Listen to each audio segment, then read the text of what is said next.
ఎవరిని ఇబ్బంది పెట్టే పరిస్థితి లేదు. కానీ నిన్న ఏదైతే ఎక్సైజ్ ఆఫీసర్లు మొత్తం కూడా పర్మిట్ రూములు తీసుకొని పర్మిషన్ తీసుకుని నడిపిస్తున్నామని ఒక రాజకీయ నాయకుల పిలుపుతోనే ఎక్సైజ్ ఆఫీసర్లు బంద్ చేసినట్టు తెలిసింది. ఈరోజు మొత్తం కూడా కొత్తగా తీసుకున్న వైన్ షాప్ ఉన్నారు.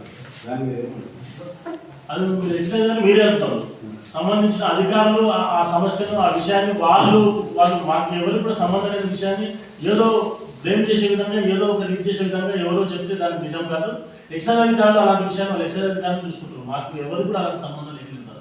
ఎక్సైజ్ శాఖకు సంవత్సరానికి 5 లక్షలు పెట్టి పర్మిట్ రూమ్ తీసుకున్న యజమానులకు ఎందుకు ఈ రకంగా వేధింపులు చర్చ జరుగుతున్నారు?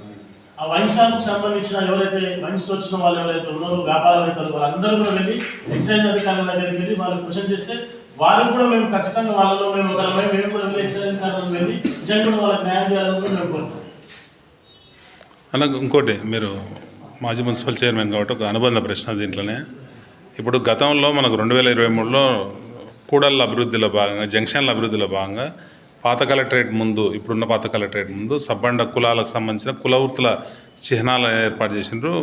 దాదాపు ఒక 1 ఇయర్ మంచిగా వెలిగినాయి అవన్నీ, లైటింగు, ఫౌంటైన్స్ ఇవన్నీ. ఇవాళ దాని పరిస్థితి ఎట్లుందో రెగ్యులర్గా మేము అందరం చూస్తున్నాము. ఎందుకు ఈ వివక్ష, అంటే బహుజన కులాల ఉత్పత్తి కులాల మీద ఎందుకు వివక్ష కొనసాగుతుంది? ఫ్లెక్సీలు అడ్డం పెట్టిండ్రు. అసలు అంటే కుల వృత్తుల పట్ల ఎందుకు ఈ నిర్లక్ష్యం ఉంది? కులవృత్తులే కాదు, నిజంగా కూడా మళ్ళీ ఒకసారి కూడా మీ అందరూ కూడా చూస్తూ ఉన్నారు. బీసీలకు ప్రధాన పీఠ వేసే విధంగా కూడా ఈరోజు సర్పంచుల అభ్యర్థులు కానీ రిజర్వేషన్ల విషయంలో కూడా ఎంత నిక్కచ్చికుందో మీకు తెలుస్తూ ఉంది. కాంగ్రెస్ పార్టీ కానీ కాంగ్రెస్ పార్టీ ఉన్న నాయకులు కూడా బీసీలకు ఈరోజు ప్రధాన పీఠ వేసే విధంగా ఈరోజు రేవంత్ రెడ్డి గారు, సంజీవ్ ముద్రాజు గారికి ఈరోజు జిల్లా అధ్యక్షులు ఇవ్వడం మీరు కళ్ళ కనపడడం కనిపిస్తూ ఉంది.